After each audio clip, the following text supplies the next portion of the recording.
This is Breakfast Daily, and it's time to have a conversation that personally I really want us to talk about. You know, with all the challenges that we go through on daily basis, Now on this one, David, I can just speak for myself, because if you find yourself to be working in a very demanding space, like being in media, you know what it means. I mean, at any point, you can be called on to do something. You can be called on to travel, to go for meetings, to conduct a certain interview that you are not psyched up for. Yeah. You are not even prepared, but you have to just think, rack your brain, make things happen. What? One such thing happened to me recently. No, but it I wasn't prepped. I wasn't ready. No, but and that's all what of a makes sudden, you. it's like, That's what makes you gotta go. A journalist, It's because stressful. anything can happen. Yeah. Not to remind us of the sad incident that happened in Turkey. Nobody saw this coming, and so you could be sleeping and Very then you are stressful. called. Get up! There's an earthquake. You have to be there. Yeah. Nobody will prep you for this, Yeah. but you have to move. You gotta go. Look, if it happens that you are also a mother, like I am, you just have to be able to switch as and when, So sometimes you could be on it. I remember sometime December, I was just about going to record a Christmas, the choir stuff and all. And then Adrian calls, my first son calls me, Mommy, I have this challenge. And at a point, I had to go and hide somewhere and cry small, dab my face, powder my face, come back, come and smile, act like everything is fine. Emotionally, psychologically, we have to go through this on a daily basis. Now, how do you overcome burnout for life balance and success? And this is a conversation we are having. We've been joined in the studio by one beautiful woman who is making so much happen.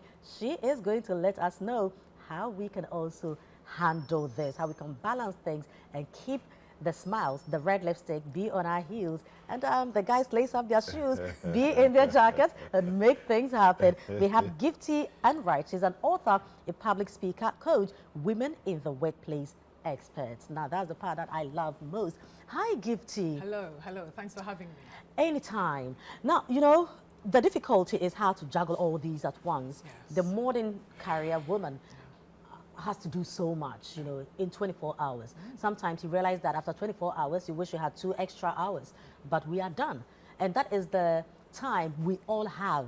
How do we work around this? Yeah, so for working mothers, it really is, we're expected to work like we don't have children, and we're expected to parent like we don't work. And it's a tight Say rope. that again. Yes, I will. So we are expected to work like we don't have children, and to parent like we don't have work, we don't have careers.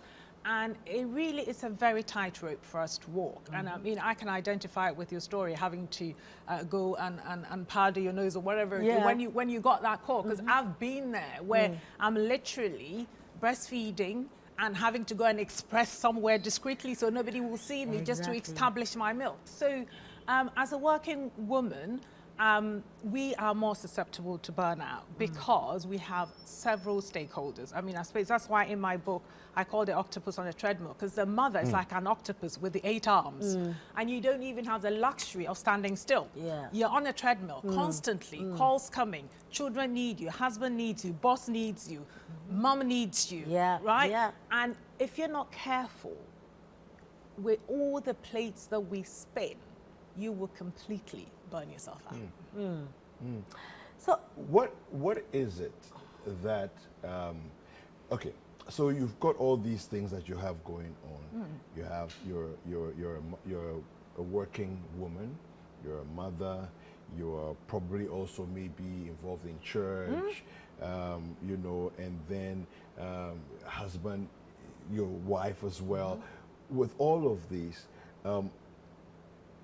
how does one, so before we talk about the burnout part and how not to burn out, how does one even do the balancing act and make sure that none of it falls? What sort of mindset do you have to be in? So the mindset you have to be in, just to stop you, like the wheels coming off, David, it's you need to know, you need to understand your role. Because a lot of women, I don't think, understand their role. And to be honest, nobody ever sits you down and says, here's your role. Here's your role, right? Figure We it out. are at the center of a lot of people's lives. And until you get that and start operating like that and start prioritizing yourself, the wheels will come off. Because when the mother falls apart, everything else falls apart. Okay. Do you know? And so if you want to stop the wheels coming off, prioritize yourself, and then maybe later we talk about what you do to prioritize yourself, and know that what you're doing is intense. Accept that. Because if you minimize what you're doing, if you minimize your importance, you're actually setting yourself up for a fall. So you need to understand that you're playing a very important, key and pivotal role. And a lot of women, I don't know, for some reason don't get their husbands involved, but they need to also, and their partners, right? Because not everybody's married, right? So you need to get them involved. You need to let them understand the pressure you're under. Do you know? Because if you're not communicating, how else will they know? So you need the empathy of your partner, or your husband, your spouse, you know, so that it's like they are more understanding. If you have to work late, but David, if you have to work late, we understand, because we had a conversation. Is that what you're talking about? It's a little bit more than empathy, Okay. David. But Gifty, so in our part of the world, okay, these are social issues where the role of the woman is defined. So even with being with an educated man, I mean, somebody you would think should understand, it still comes back to cultural beliefs and stuff like that. It will still come back to you are a woman. Certain things are expected of the woman, like keeping the home.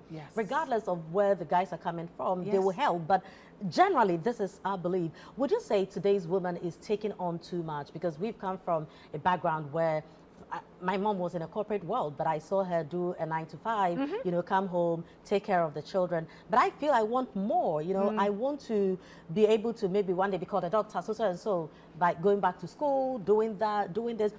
Is today's woman overambitious? Is that why we are going through what we are going through? Yes, so I'll come to that in a moment in terms of today's woman being overambitious, because now there's more opportunities, and the more we have, the more we want to take on, right? And now if you're not careful, you will work 24/7, because now all sorts of communication, social media, and whatnot.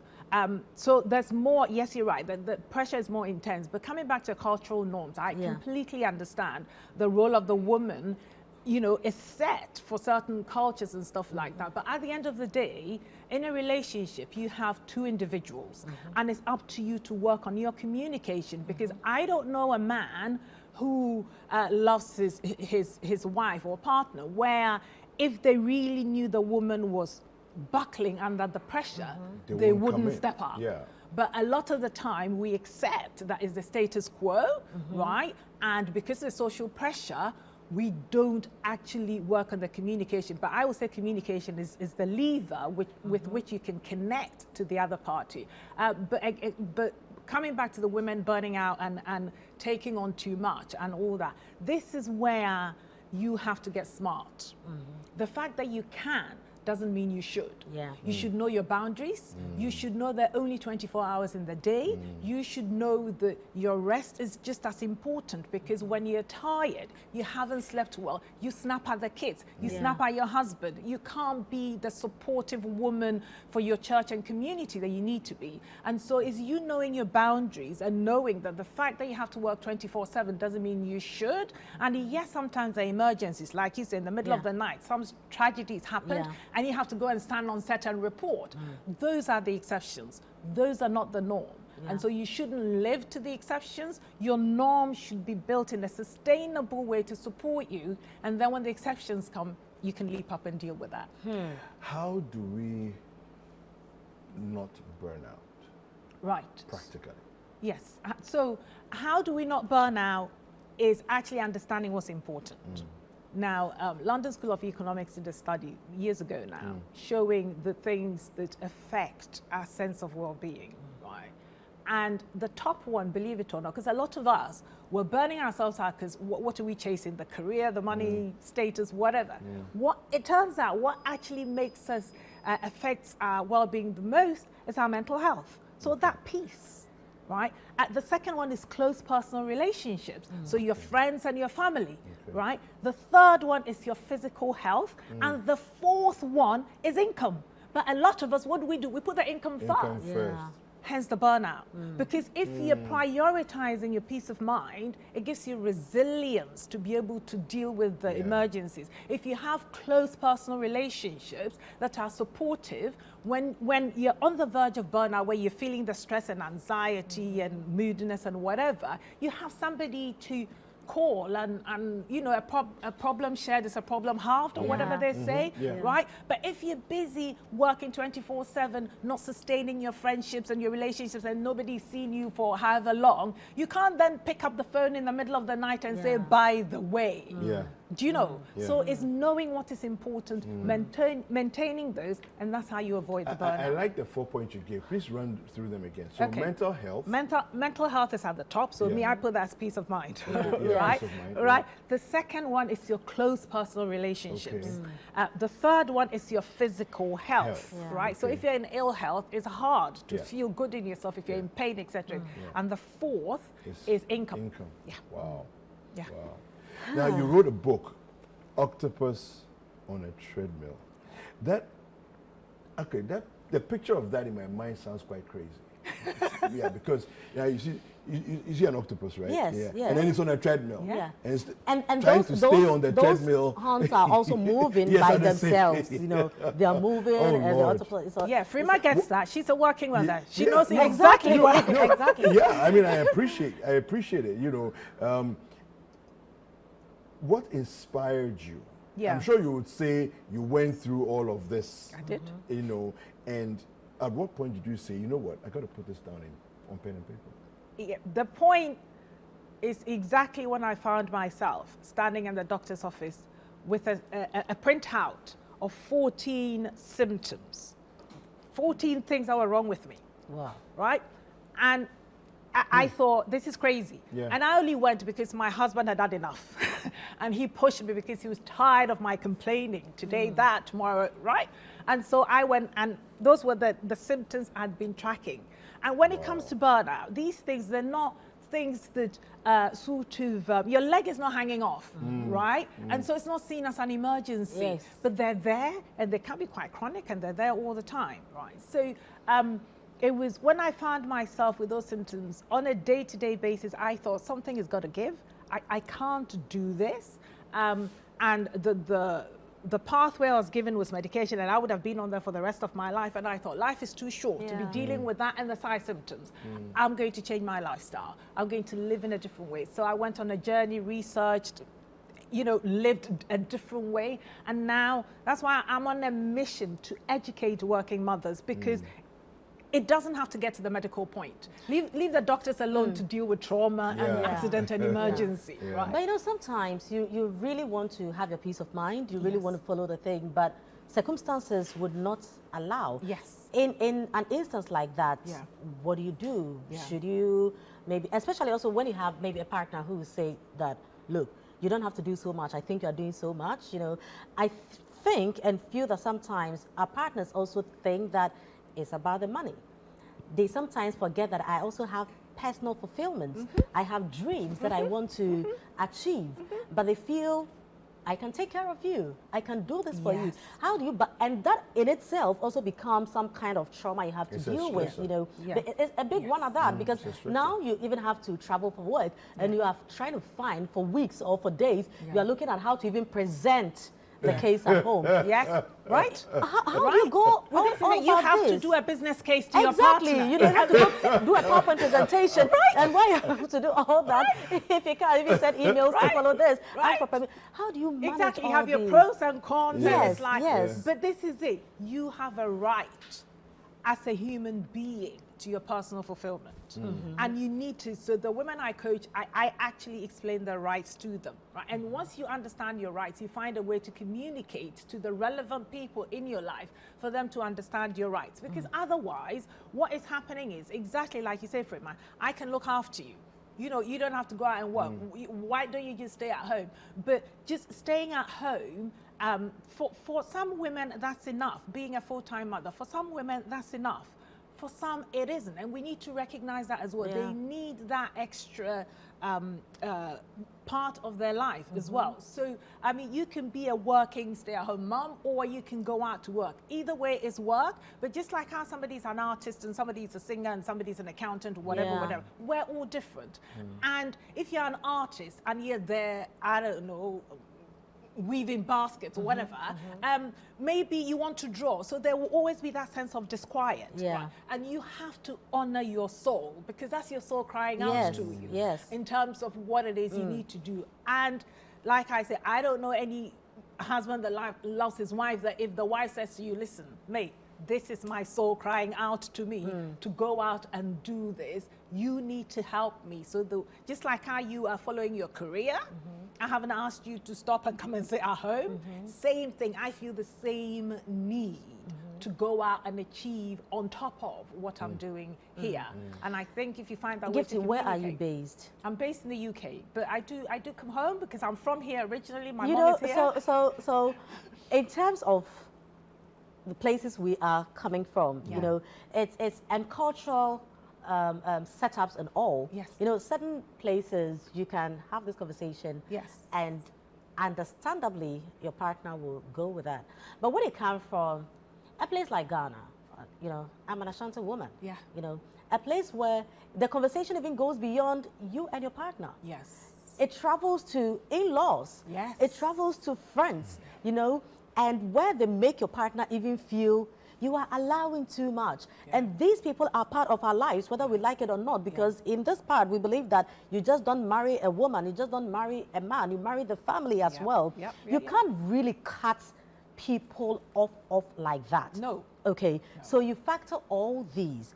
Now, when it gets to the point where, yes, I understand, this is it. I'm speaking because I've been there before, okay? And sometimes you understand, but I also feel you have a certain kind of drive that you also depend on. There are certain things you want to achieve in the life, because growing up, we all have our dreams where we want to be, especially when you find yourself on that track. Yeah. You really want to do so much and all that. Now you are a young mother, and then you have to balance the two. So your work is asking you to maybe stay on till 6 p.m. Your motherhood role is telling you that by 2 p.m. you have to be home. Your man is also giving you issues that the family needs you, home needs you, and all that. Sometimes it comes to something needs to be sacrificed. Yeah. Should I sacrifice my dreams? Should I sacrifice the marriage? Because as for the motherhood, you can't do anything about it. No. So when No. you are being driven in this area, then what comes first? Yeah, so I mean, when I coach women, I always say to them, sacrifice is a bad idea. It's the worst thing you can do, because implicit in sacrifice is somebody recognizing what you've done and being grateful for your sacrifice. And a lot of people, a lot of women sacrifice their careers and everything and come and look after their children full time, and then impose all these expectations and try to live their lives through these poor Yeah. children. And it's not fair on them. They didn't ask for that. Yeah. They have a right to live their own lives. Yeah. So if you choose to sacrifice, be done with that and just live in your misery. Otherwise, find a way to balance that. And I mean, when it comes to find a way to balance, for me, I always start with know yourself, know what you want, master your communication skills, because I hear what you're saying about cultural norms, societal pressure, blah, blah, blah. But nobody can come and tell you how many children you should have with your husband. That's between the two of you. Yeah. So the two of you have autonomy on certain things. And I mean, the churches are very good at this in terms of education for couples and stuff like that, as in how you communicate to each other. That is pivotal, because if the two of you are on the same page, everybody else is just noise in the background, because you have their support, you guys beat your own drum, and so it's worth that investment. And that is what gives you, if you like, the foil against all the noise that comes at you. One of the things that I developed after going through so many different issues, you know, one of the things I developed as an example, you know, as a way of having peace of mind and controlling the stress, Yes. you know, was, so for example, with my phone, the phone can disturb you at any point in time. Yeah. Day, night, you're sleeping, there's a call, whatever. I discovered that, look, it's my phone. It's my phone. Yeah. What if I didn't own a phone? Right? So now I'm putting limitations. Yeah. Then thankfully there's a don't disturb function. Yeah. So then I set the time. Yeah. After this point, I don't care who you are, you're not getting through to me. Then I also realized that, okay, there are certain people that must get through to me if they need to. Yeah. So They then, become eventually, favorites? no, even the favorites, I discovered there's something above favorites. Okay. It's called emergency bypass. Yes. Yeah. So I discovered emergency bypass, and I realized that, because emergency bypass, it means that I can literally walk around with my phone in my pocket all day long on silent. The key people who are on emergency Will be on bypass, ringer. it will ring, because they bypass all the various Yeah. functions that have shut the phone down. For me, it's just brought a certain quality of life to Yeah. me. Then I think that it's one of the things that I think a lot of people need to do. Yes. Control what you can control. Exactly. So to your point about, the phone, I mean, if you don't manage it, you will be there 24/7, the phone pinging away. Yeah. Life is too short. Yeah. You need your sleep. It affects your mental health, right? And so why would you allow somebody else to come and disrupt Yeah. your biological systems when Because you they are awake at whatever time. right? Yeah. And so it's you putting your personal boundaries in place. So what you're doing there, where like for me, I do after a certain time, you phone me, you're wasting your time, Yeah. right? And it becomes problematic, for example, when you have, and this is what we're talking about, stress and burnout, where maybe you have a manager who, I don't know, is not understanding or whatever it is, and they think you should be at the beck and call 24/7. And that is a conversation. And when I was in corporate, I negotiated my hours. So I used to start late and finish late. So I would be able to do the drop-offs in the morning, and then somebody else does the pickups. And in the end, I negotiated. So my husband did the drop-off, so I wasn't even in the loop altogether, which meant that I could travel, be out of the country, and still everything runs Yeah. a clockwork. Yeah. But it's up to you to work out your boundaries. Certain things you can't control, and I accept that. But allowing people to just run roughshod over you, and when it comes to boundaries, I will say, you will not allow any old stranger to come into your bedroom and come and, course. throw Yeah. their Do rubbish whatever they about want, there. yeah. Right? Why would you allow that into your phone and your head? You have your boundaries. Somebody will have Exactly. to knock on your door Yeah. to Yeah. come into your bedroom. Same thing. Yeah, but Gifty, quickly, in 30 seconds before we go, I want you to give a word of advice to David and his friends out there, okay? We are talking about women trying to balance stuff and all that, but they have also a huge role to play in all this. do. What do They they have do. to do? How They do. do they have to understand us and be of help and don't make us freak out? Yeah. So David and his friends. Yes. Where's the camera so I can Yeah. speak to David and his friends? Yeah, that. David and his friends, Yeah. please remember, a happy wife is a happy life. Yeah. Easiest. It sums it all. It's easy, A word to the isn't wise it? is always enough. No, it's easy. If you want your peace of mind, make us happy. That's it. Gifty, thank How can you. people get in touch Yes, with you? yes. If they want to get social media handles? Yes. So, my website is giftyandright.com. Okay. I'm on LinkedIn, I'm on Facebook, I'm on Twitter, on Instagram. So if you search Gifty and Right, I should come on there somewhere. We'll continue the conversation there. Yes. This has been a blast. Yeah. Thank you for having me. Thank you. Anytime. for thank you for having me. coming we love through. this topic. Yeah. Thank you for coming Yeah. through. It's fantastic. A happy wife is a happy life. Make sure your wife is always happy.